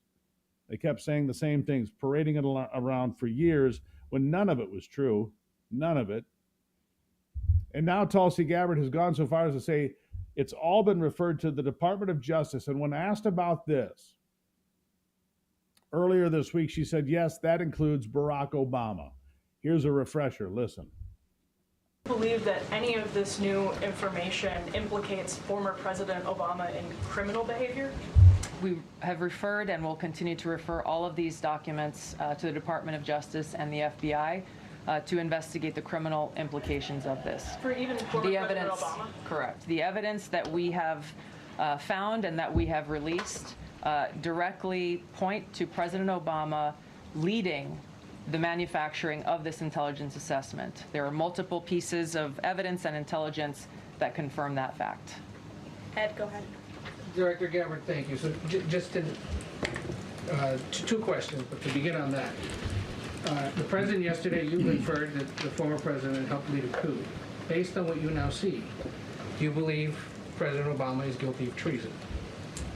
I'm leaving the criminal charges to the Department of Justice. I am not an attorney, but as I've said previously, when you look at the intent behind creating a fake manufactured intelligence document that directly contradicts multiple assessments that were created by the intelligence community, the expressed intent and what followed afterward can only be described as a years-long coup and a treasonous conspiracy against the American people, our republic, and an attempt to undermine President Trump's administration. A treasonous conspiracy. Not a lot of wiggle room there, is there? A years-long coup and treasonous conspiracy. So what do the media outlets like Chicken Noodle News and MSNBC do? They attack her. They don't attack the message, they attack the messenger. Well, that's just conspiracy theory stuff, is it? Really? Because I don't believe that, and frankly, neither do they. They know what's right. They know what has happened here. Text messages and emails that will come to light. Boy, oh boy, oh boy, will that be fun. And what about all the stuff from Hillary Clinton, those hard drives, those thumb drives that were not paid attention to, that were whisked away and never really investigated? Can we investigate those now, please? And what about Hillary Clinton being on heavy tranquilizers? That would certainly explain her being thrown into a van like a sack of potatoes, which almost hit the ground. Remember that? How could you forget it? And the strange head bobbing and facial gestures and so forth. The faces she was making. Oh, you should try the Kai tea, or the chai tea, or whatever she was saying, whatever. And the reporters are looking at her, man, something's wrong here. Remember that one? Remember the one when she got all googly-eyed when the balloons came down at the DNC convention? Yeah. Remember all of those things now, because they come into full relief. Eric Swalwell, by the way, member of Congress from California, has always been kind of a special kind of stupid. I remember Sean Hannity used to have him on pretty regularly, and then Swalwell was too dumb to even continue there. But here's something from 2019, peddling the Russian lies. And everybody knew it was a lie. Anybody that had any sense at all knew by then it was BS. And the Mueller report further undermined any credibility that the Russia conspiracy had. Listen to this. Here he is. The question has shifted from whether the president is working with the Russians to what evidence exists that the president is not working with the Russians. I think an unwillingness to sit down with the special counsel demonstrates a continued effort to obstruct and delay the inevitable. Do you believe that Mueller might still try to subpoena the president? It's an extraordinary step, but I hope he does it. This is a person who wanted to work with the Russians. The Russians were helping him. And the concern right now, the urgent concern, Anderson, is that today, as we speak, our president is still working with the Russians. Yeah, that was never the concern, Anderson. That was all garbage and BS, Anderson. Of course, you knew that, didn't you, Anderson? They knew it at 60 Minutes. They knew it at Chicken Noodle News. Oh, that's right. Anderson works for both. It is a sad day in America when we find out that there was no peaceful transfer of power as is supposed to happen. And we're going to find out if the Democrats are right that no one is above the law. No one is above the law. We'll find out if that's true in the weeks and months to come. Fortunately, we found all of this evidence in the first 6 months of Donald Trump's second term. We have opportunity here. We have opportunity here to catch up and figure it all out. In fact, I'm going to ask Steve Doolin where all this immunity might lie. We'll do that after the break. This part of the program brought to you by PuroVet. PuroClean's veteran initiative, PuroVet. It's where veterans find purpose in property restoration and entrepreneurship. And we salute those who have served. It's your chance, if you're a veteran, if you know one. It covered.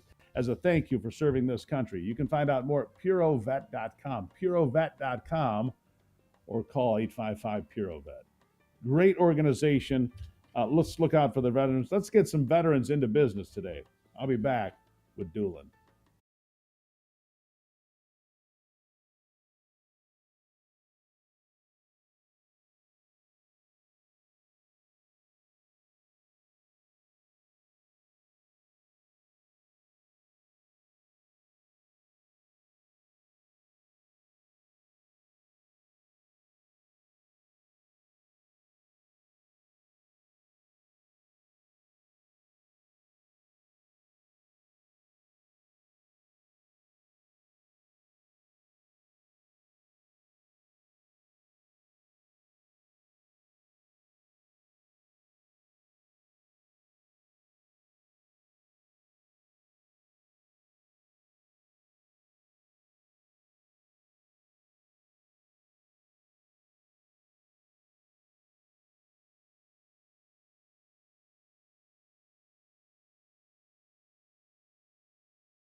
Diving right back into it now with the most accomplished, most talented, best-looking lawyer in the history of lawyers in the world, Steve Doolin, everybody. It's Doolin time here on a Friday. Doolin, how are you?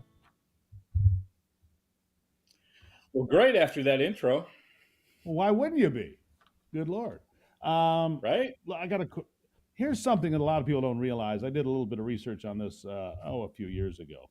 But, all the mental institutions in America started to close in the 1950s and accelerated in the 1960s because they didn't want people to have this tag on them. They didn't want to have people feel badly about themselves. A lot of it was fueled by the American Civil Liberties Union, by the way, closing these places so they wouldn't have this label on themselves. Well, Donald Trump yesterday signed a new executive order to essentially override those laws that close the mental facilities. And I say not a moment too soon, Doolin. There's a lot of nutty people out there, aren't there? Yeah. If you go back into the snake pit era of the early 20th century, that was the name of a famous book written by an undercover reporter who went into a mental institution. You kind of see the impetus for shutting that system down as it was in place then. And of course, if you go back even further to the 1800s, it was kind of a nightmare. Your family members could just decide that you were annoying and have you locked up for the rest of your life. The reasons given on some of those old handwritten ledgers are just insane, literally insane. Yeah. So, there was certainly a lot of injustice in the old system. Now we've got folks on the street who are not taking care of themselves, and they are dangerous to themselves and others, and there simply aren't enough beds. In fact, Michigan, where I'm sitting right now, ranks very low on the scale in terms of available beds. And I had a client who was frankly seeking that sort of help recently, just last year, and couldn't find a bed. And was, aware enough to realize that he needed this assistance.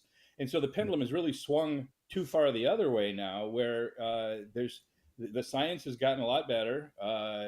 As long as there's some due process, and I'm sure there will be, then I think probably President Trump's trying to move it back toward the rough middle. There's always going to be arguments about it. We're never gonna not argue about it. But there are certainly people who need help and aren't getting it right now. Florida has the Baker Act where they can basically impound somebody for 3 days and without filing criminal charges, but impound them for their own well-being, kind of evaluate the situation, then let them back loose or make a decision from there. I think the Baker Act has worked pretty well, 30, 40 years now. They've been running it down there. It is time to have the ability to have people, taken off the street. And what this would do, would allow states to once again involuntarily institutionalize people. You don't have to have the crazy person's permission. And I'm not insulting mental health. It's a serious concern. But the fact of the matter is, letting those people that are not balanced make the decisions for themselves about whether they're balanced or not probably never was a great idea, Doolin. So this is a step in the right direction, isn't it? Yeah, it certainly is. And the downside, and again, I've experienced this in my practice, the downside of the 72-hour hold sometimes is that there is a hearing. That we have this system in place in Michigan. There's a hearing available after 72 hours. But in a lot of cases, there's insufficient evaluation during that 72 hours because of a lack of capacity.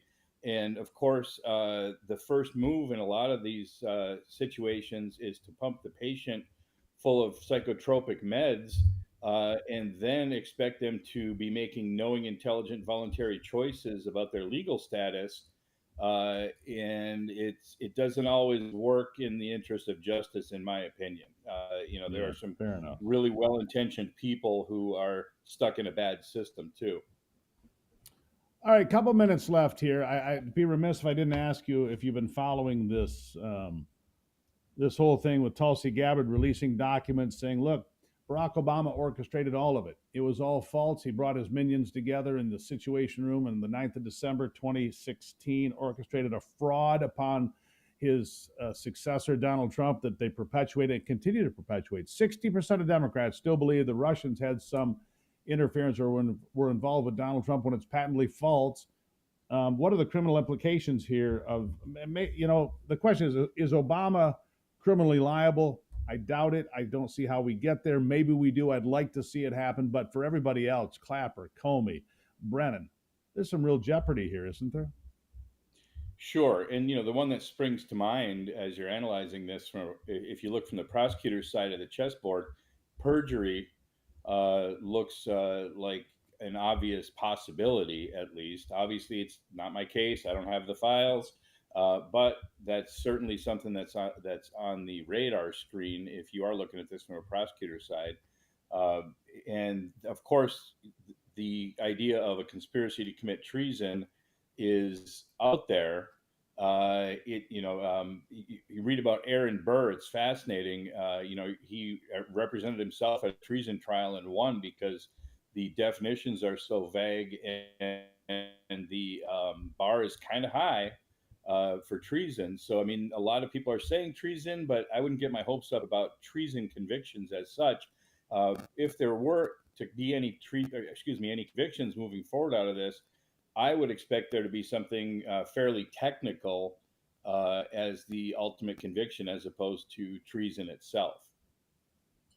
Right, it's a very narrow definition in the Constitution, very narrow, and rarely applied because they made it very narrow for a reason. Doolin, I got to leave it there. I think there's a lot of people that are, well, as they say around here, you better lawyer up. Good advice. Always a good idea. Always recommend. Always a good idea. Lawyer up, kids, because you might have made a few mistakes along the way, and they could really cost you. Steve Dillon, always appreciate you being here. He is the hardest working, best looking, most accomplished lawyer in the history of lawyers. Period, paragraph. God bless America, Dillon. Coming from the best host ever, I appreciate it. There you have it. I'll see you next week. There you have it. There's some just lawyer up, kids. Don't mess around and get good ones.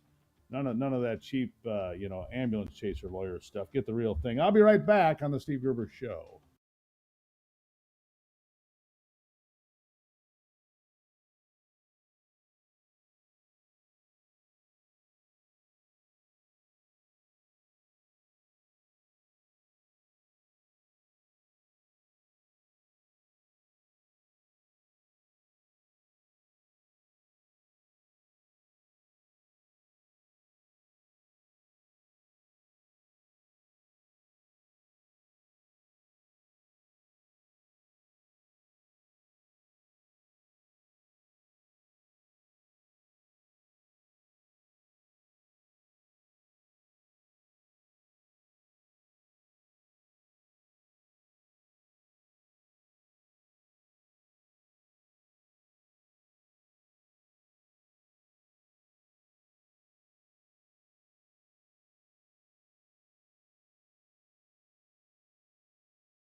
All right, Free for All Friday, 877-310-9966. Apparently, Ronnie took my invitation. He called in. Brock said he's good to go, and so here he is. Ronnie in California, how are you?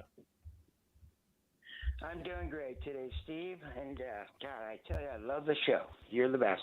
I appreciate you. We know the list of co-conspiring bad actors is as long and as deep as this state of mind they come from. But I'd like to make a list of all the people that Hillary Clinton has personally maybe called hits on, as they'd say, or greenlit, that committed suicide or something. But all these things are bad, but she is got to be the worst when it comes to people committing suicide. Now, where is Mr. Foster? Where is Mr. And the list, that's just one of the high-profile ones. And look, it goes on and on and on. It is remarkable, isn't it, Ronnie? The other thing, what about this chef? This chef that died in 3 feet of water at Barack Obama's estate on Martha's Vineyard here was a year ago. And apparently they've got some video now. We were told originally that Barack Obama was not home at the time that this guy fell off his paddleboard in 3 feet of water and 3 feet and drowned. The guy was 6'4". He was like an Olympic swimmer. Right, I know, but he fell off his paddleboard and died in a. He wasn't even in the ocean. He was in a pond, a 3-foot pond. Yeah. Yeah, and these other people sticking 4-foot-long shotguns in their mouths and pulling the trigger with their toe. Yeah, exactly. No, not buying it, Ronnie. Thank you for calling in, Ronnie. Always appreciate hearing from you, my friend. Keep the faith in California. You need it out there. Here's the question of the day is this. How do you say Miss Maxwell's first name? Is it Ghislaine? Ghislaine? I need a definitive here. I've heard it pronounced 27 different ways. It's a silly French name. Ghislaine? Gizzard? What is it, Anthony? I like Ghislaine. Ghislaine? Jizzing? I don't know what it is. Weird. What are you laughing about? What? Nothing. So funny. I'll be right back.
So here just recently, I was reading an article and I was shocked, because the article was about wills and trusts and estate planning and that sort of thing.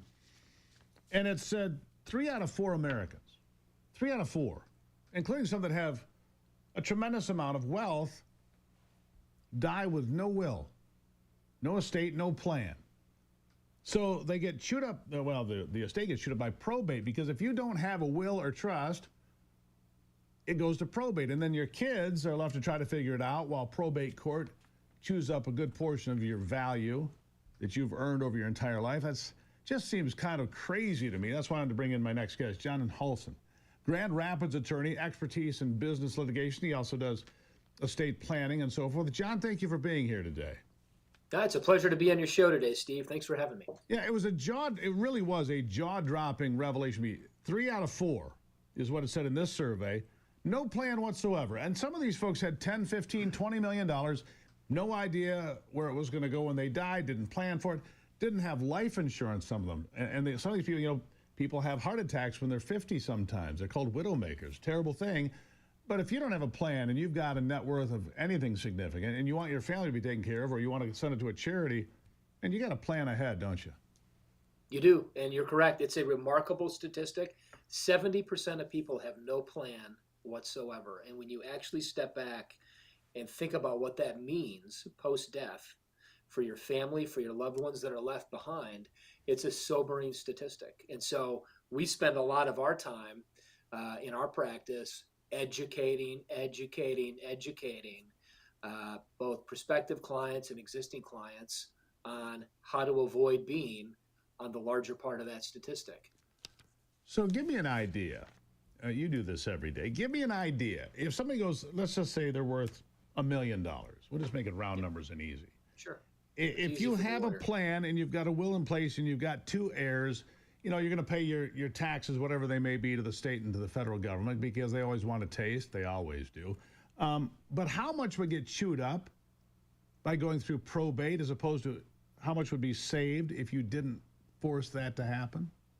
Yeah, so I'll answer that, but I want to actually give you an additional piece of information that All right. your listeners might not know. Even if you have a will, you still go to probate. A will send you to probate. So probate deals with those 75% of people that have no plan whatsoever. And then of the 25% that do, the percent that do have a will still go to probate. And probate will lead up anywhere from 2 to 5% of the value of your estate in costs and fees. And it depends on a couple things. The primary one being, how complicated is your estate? So I see clients who say, in your example, have $1 million, okay? Primary residence is typically the largest portion of that. Life insurance typically takes it over the $1 million mark. And they've got a couple of adult children. All they want is for their legacy, their gifts, their values, their assets to pass along equally to their adult kids so that their family can benefit. But it has to go through a painful probate process. And probate's not bad. We're not banging on probate here. They're doing what they're there to do, right? But there's time and emotion and cost, and it's and not money. There's inefficiency if you don't have the will. My opinion, inefficiency, because probate has to do a bunch of work. They charge for it, basically. Right? It's true. And then what are you doing? You're putting a third party, whether you have a will or don't have a will. You're putting a third party in charge of your estate. And in essence, as a former litigator, I was a trial attorney for 15 years before I got into this. And I love this so much. But I'm solving problems in a different way. But as a litigator, I look at it and say, if you don't have a plan, you're in essence giving the government the right for you to sue yourself after death. That's what opening a probate matter is. Yeah. Why would you do that? It's a failure to plan. And why would you give the government one extra nickel? You've been paying them your entire life. Income tax, sales tax, property tax, gas tax. You've been paying the government your entire life. I think they've probably gotten enough of my money to begin with, so I'll leave it there. Let me ask you this. You talk about the family home, the main house. You can, if I'm not mistaken, you could add other people to the title of the home, right? So if one person dies off that, there is no transfer. It wouldn't go to probate. It would just, ownership would remain with the people that are on that title, right or wrong. That is, you can do that. Legally, you can put other people. You can own it jointly as husband and wife. You could add an adult child to the title.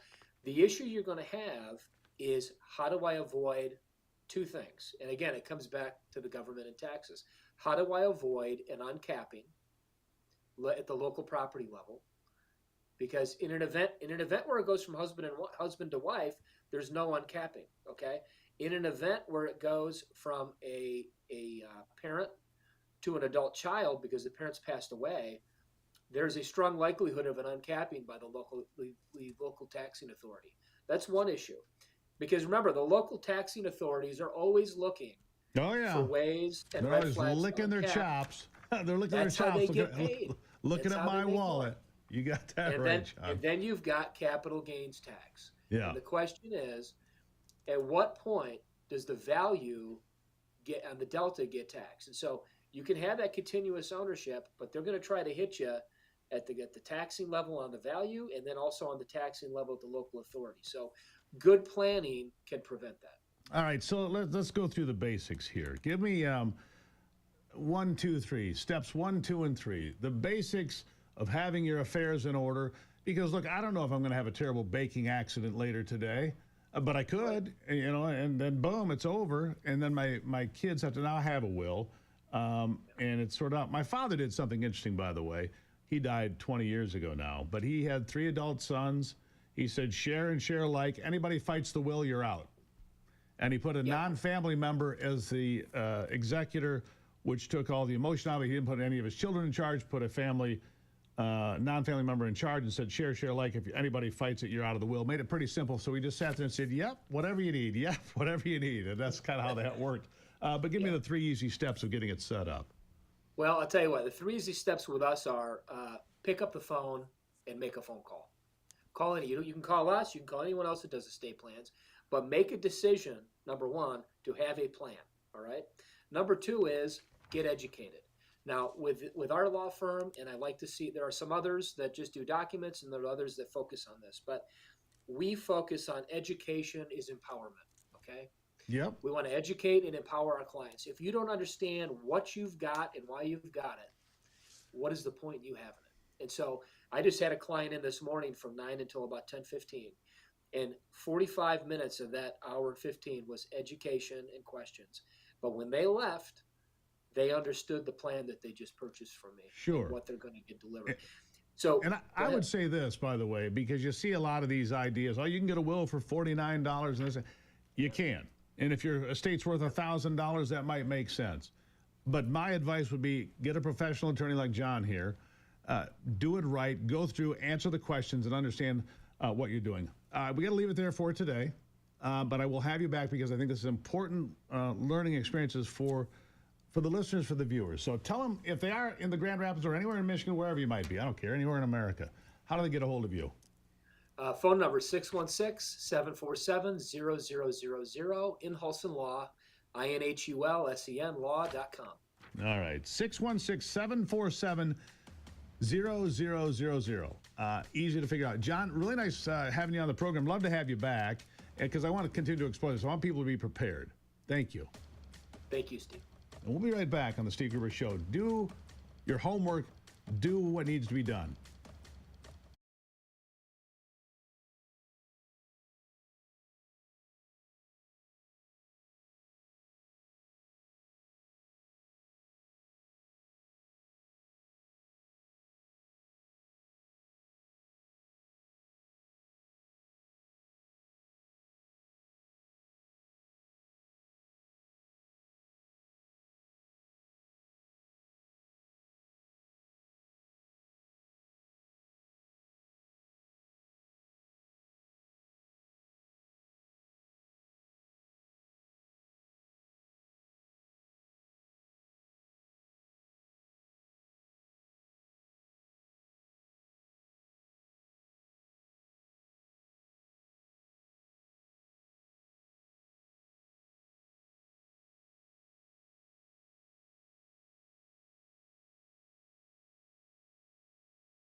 Oh.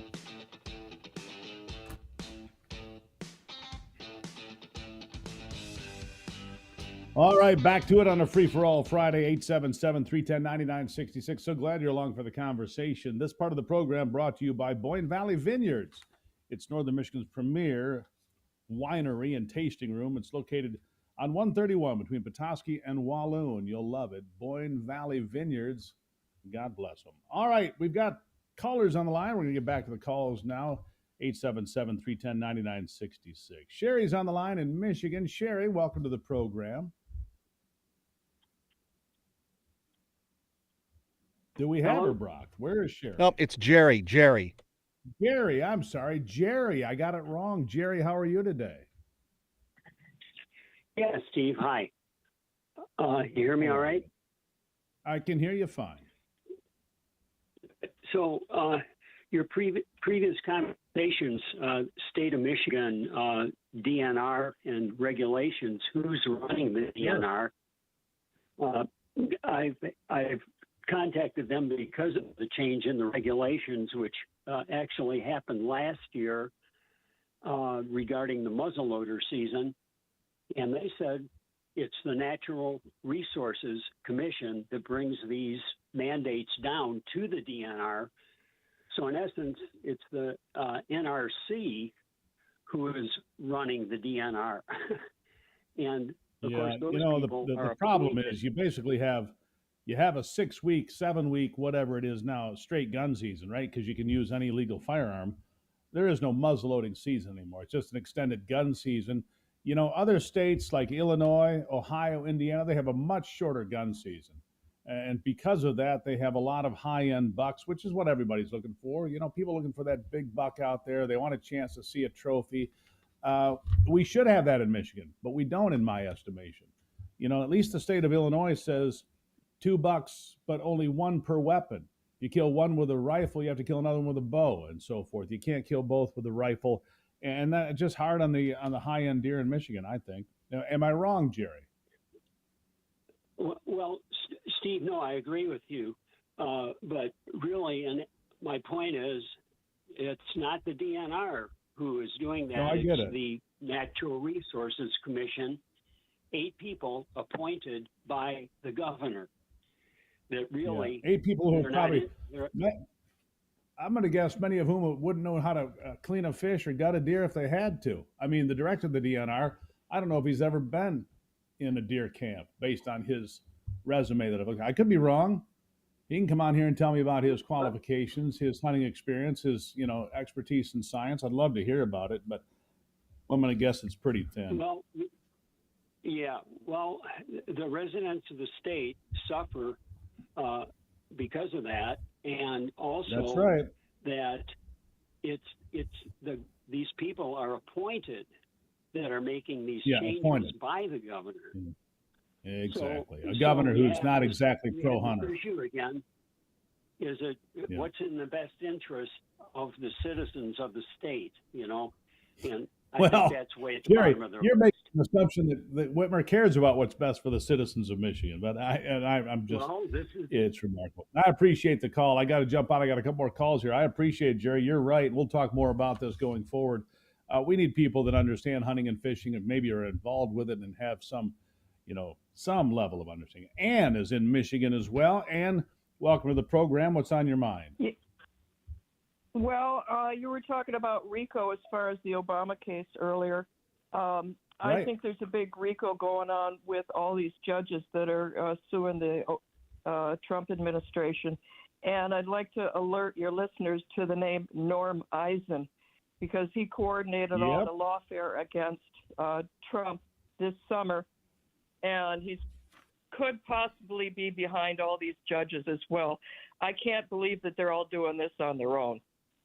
Well, there's some information that Norm Eisen might actually be mixed up, and I don't know yet. We'll see where the cards fall, but there's some information this Norm Eisen might be involved with this Barack Obama conspiracy, because they go through, they talk to lawyers, they try to figure out, right? Norm seems to be the legal equivalent of George Soros, who is behind everything financially. I think Norm's behind everything legally. He's the linchpin. You got that right, Ann. Thank you for the call. Thank you for bringing his name to the attention of people who are not familiar. Go look up Norm Eisen. You will be shocked and repulsed, I think. We've got time to get to Harold in Pennsylvania before we move. Harold, how are you today? Hi, Harold. My site is YouTube at Harold Skaggs 6927, and I just want to give information out there. As soon as the masking started, I'm an oxygen mask tester, and I put videos out there, and I did live testing at school board meetings, showed them the dangers and the low levels of oxygen under the masks, okay? And they still masked the students. That was below the OSHA guidelines, okay? And they're still doing this kind of crap. And I've been trying to get out there forever.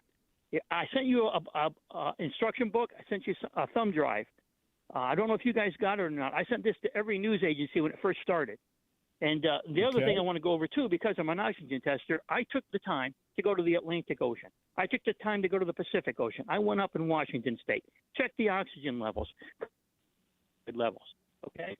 And on my video, it shows that anything below, if you go down to 3 parts per million, the trees start to die off. And it shows it in the video. I went to the desert. That's what it is in the desert. 3 parts per million carbon dioxide. So right now we're sitting at 4 parts per million. I've got all these videos out there. I sent them to everybody. And I can't get this stupid stuff to stop. Still there, Steve? Levels of carbon dioxide in the history of the world, according to ice core checks and people looking at, when they go ahead and they take ice core and they measure it and they take cores out of trees, and you can find one of the lowest CO2 levels in world history. Harold, you're exactly right. And if we go much lower, the planet doesn't function. This whole climate change thing, blaming CO2, is completely asinine. Just that simple. Harold, thank you for the call. Greatly appreciate it. Smart man, doing the right thing. I don't know if I've seen his. If you want to send me an email, go to stevegruber.com. He brings that to my attention. stevegruber.com. Send me an email. I try to read them all and respond to as many as I can. But you guys are pretty active with emails, which I appreciate. We need that interaction. That's what Free for All Friday is all about. Final thoughts after this. Are you ready to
Here's a bit of news before I leave you for the day on this Free for All Friday. Again, you can send me an email, stevegruber.com. Go on there, click send an email.